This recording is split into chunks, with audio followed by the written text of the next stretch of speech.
our last home game. Senior night should be a special night, especially for Mark. Steven just told me he's got 79 wins here in Coleman, so hopefully we can get to 80.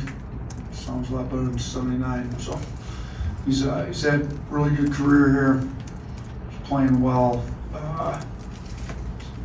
I've said this a few times, and it's continuing. I think he's playing the best basketball of his career on both sides of the ball right now. This game's got a lot of meaning. Regular season is decided now. So I lost to Tennessee and Auburn's win, but still a lot to play for. SEC seeding, NCAA tournament seeding. You know, we've got to get to playing our best basketball in March. I thought we played really well against Tennessee. Didn't close it like we needed to, but played well. Best we've played there in a long time. So a lot of positives out of that game that we need to take moving forward, and we just need to do a better job closing games, and I'll do better by our guys moving forward in some of that stuff. So Darion's started back doing basketball workouts. He's still week to week. He won't be playing tomorrow, but our 4 seniors should all be good to go, and should be a good day. So another interesting stat, I guess it's only the second time ever that Florida and Alabama have both been top 10 in this matchup, which is a lot of games between Alabama and Florida, history of the SEC. So the last time our esteemed Antoine Petway had the Petway, for those of you that are old enough to remember, which looks like most of you are not, but I'm gonna leave here, go to Dr. Pittner's office, a little under the weather, and the room they always put me in always has the picture of Antoine Petway making his pet away, put Florida away. So hopefully we got another good game. Steven did give me the score of that game. It was 65-64. I anticipate the score of this one being a little bit higher, with both them and us being some of the higher scoring teams in the country, and both top 3 in rebounds. So pace of this game will probably be a little bit better than the pace of that game back 23 years ago, I guess now. So, but it'll be good. They're good. I mean, they've got 3 really good guards, and you know they're averaging 17, 15, 14. It's a lot from your starting backcourt. You know, led by Clayton. You know, interesting enough, they're all kind of been transfers, transferred up. They've done a good job in the portal, but their front court's deep and they're good as well. And you know they don't score at the same clip as their guards do, but they rebound it well. They make a lot of winning plays. So they just keep coming at you. They got all kinds of them. They've got 2 bigs off the bench that would start for 90%, 95% of their high major programs. So their depth in the front court's, you know, strong, and we're going to have to use some of our depth. You know, we're going to need Aiden Sherrill to play really well. Thought he's had two good days of practice. I think, you know, Diabate's played well in practice. Jared's looked good. So, you know, we'll be ready to go, and it'll be a good game. It'll be good for our seniors. Hopefully our crowd shows up and supports these seniors like they deserve to be supported. Start with Blake. Yeah, Coach, with Latrell and Houston not participating in senior night stuff, do you have confirmations on their medical redshirt statuses? I mean, I don't think you get confirmation until you submit it all after the season, but they're both medically related, haven't played 30% of the games and didn't play in any game after the midway point, which are the rules. So talking to Clark, he doesn't anticipate any issues with either of them. I mean, obviously, Wright's a torn Achilles, and Houston couldn't participate in workouts all summer. Was limited all fall, and still is limited in what he can do now. So I don't think he anticipates there being any issue with those 2 guys getting their medical redshirt. Charlie. Yeah, Coach, you talked about how well you guys played for most of the Tennessee game, but then with the disappointing end, just how do you kind of message, or what kind of message do you send the players in practice, and how have you seen them respond? I mean, my point was, for 39 and a half minutes, we beat them. We're up 4. As the head coach, I've got to do a better job getting us to the finish line. We went through our end of half, into game scenarios, pointed out where, we've got to do better, where I've got to make better decisions, where I could have done better, or where they got to execute a few things better. And, if we come up with similar scenarios, we'll have a better plan. Players will understand what we're trying to do better. I'll be better for them as a head coach. But I think more of the point was, over the course of life, there's going to be disappointments, setbacks. Not get a job you wanted, you get fired from a job. Whatever it is, there's going to be lots of different things, major, minor, and you're going to pick yourself up off the ground and get moving. And we're going to own what we should have done better, starting with me. We're going to fix it. We're going to use it as an opportunity to make us a better team moving forward for the SEC tournament, for the NCAA tournament. We will be the most prepared team for any game situations moving forward. And we'll use that to spur us on to be a better team for our run in March. So you can use it as a life lesson. The Bible talks about a righteous man falls 7 times, gets up again, just keeps getting up, mistakes happen. Sometimes your adversity is caused by yourself, sometimes it's caused by exterior forces that you have nothing to do with, no matter how it's caused. You gotta get yourself going again, and we gotta get going again. I thought we had a really good practice Monday.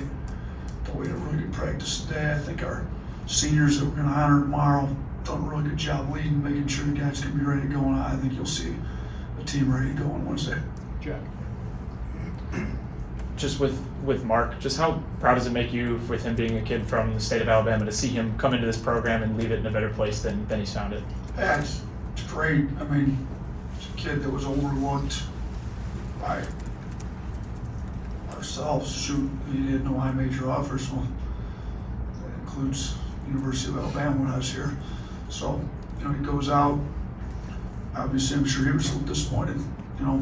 Kid as good as he was, chooses to take a year of prep school and leaves the state to try to get his offers better. Still doesn't have a high major offer. He goes to Ohio. If you go look at the beginning of his freshman year, didn't play much. I think he had some DNPs, to be honest with you. Kind of had to fight his way into the rotation. Did that, didn't shoot it great his freshman year. I believe he was 28% from 3 his freshman year at Ohio. Put a ton of work in, turned himself into a very good shooter going into his sophomore year. Had an unbelievable year. And, had plenty of high major offers after that. When he went to Portal, we were fortunate enough to bring him back home, and 3 years he's been with us. We were the #1 overall seed his first year. He was the second leading scorer behind Brandon Miller, who's a pretty good basketball player. We won the SEC regular season tournament. And then the following year, we made the first Final Four ever in school history, and now we put ourselves in a spot to make another big run. We're still in play to win the SEC tournament, still in play to make a deep run in the NCAA tournament, contend for a national championship, and that's the goal, that's the plan. And I think that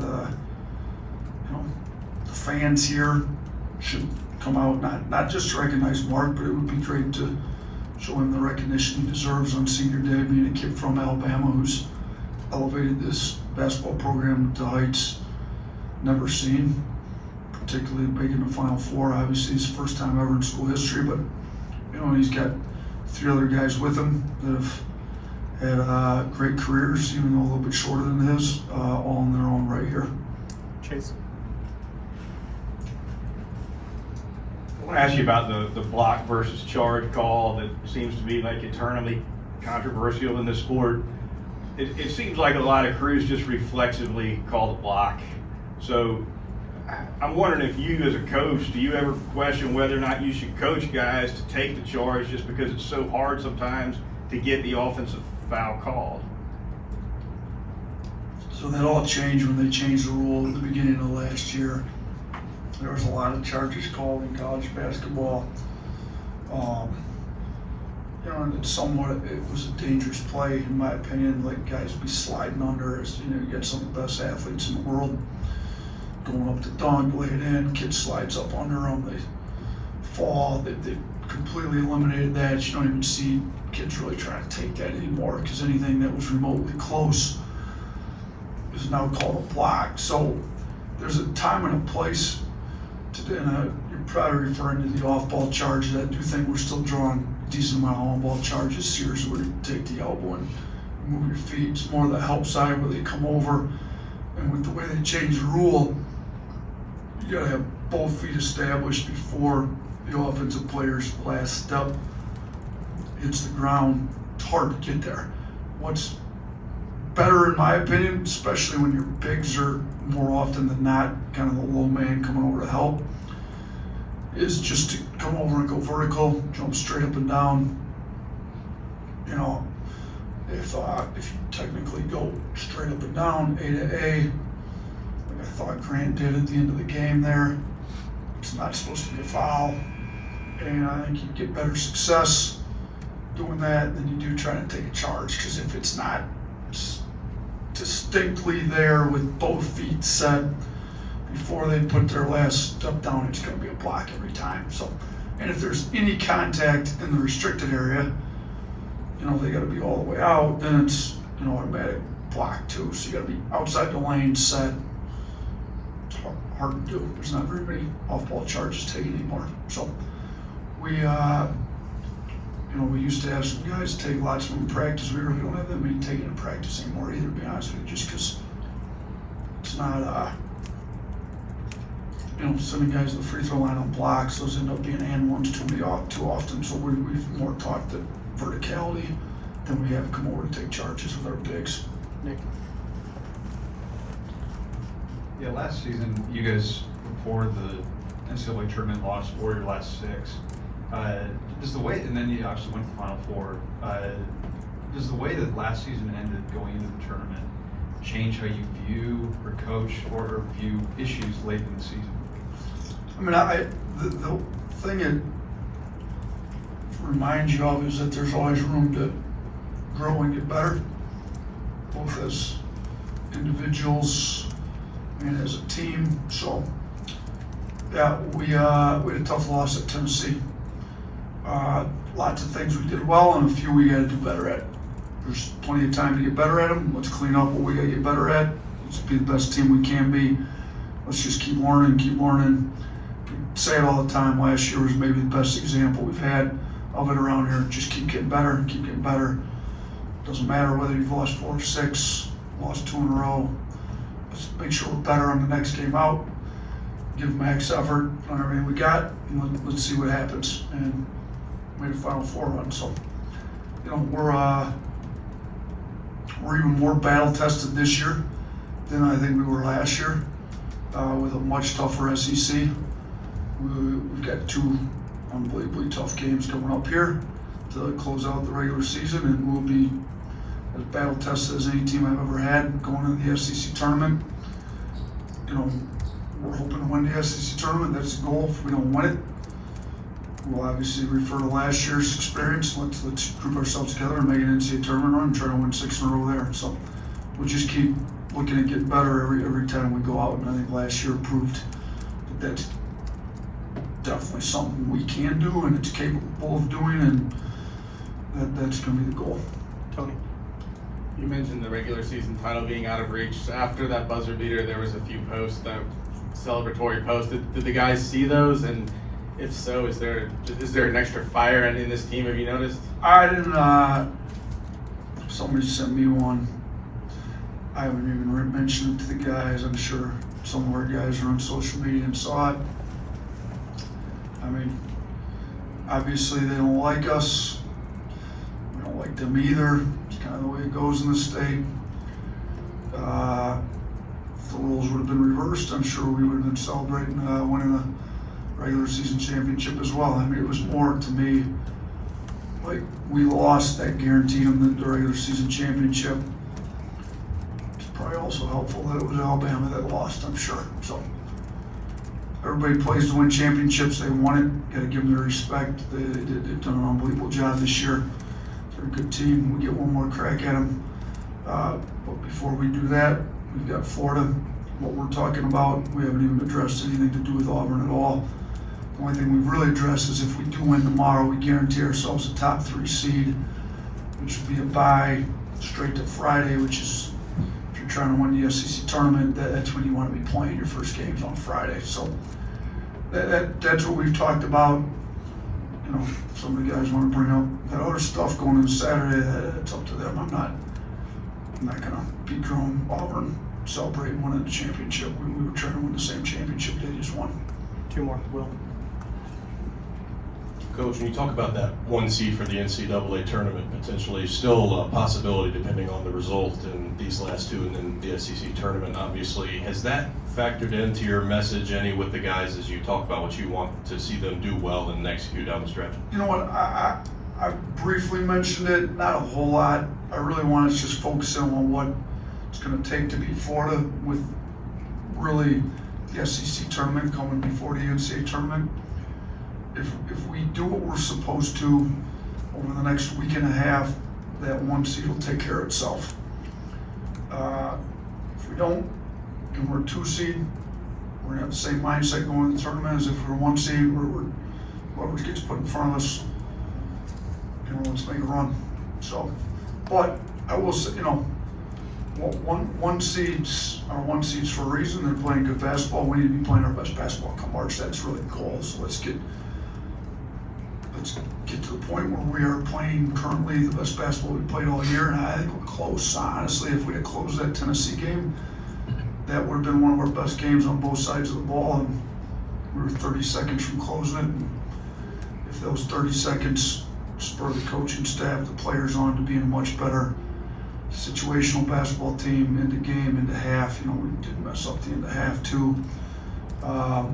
Deal. So if that game spurs us on to be the best team in those situations, and that spurs us on to win some games in the NCAA tournament, may have been the best thing to happen to us.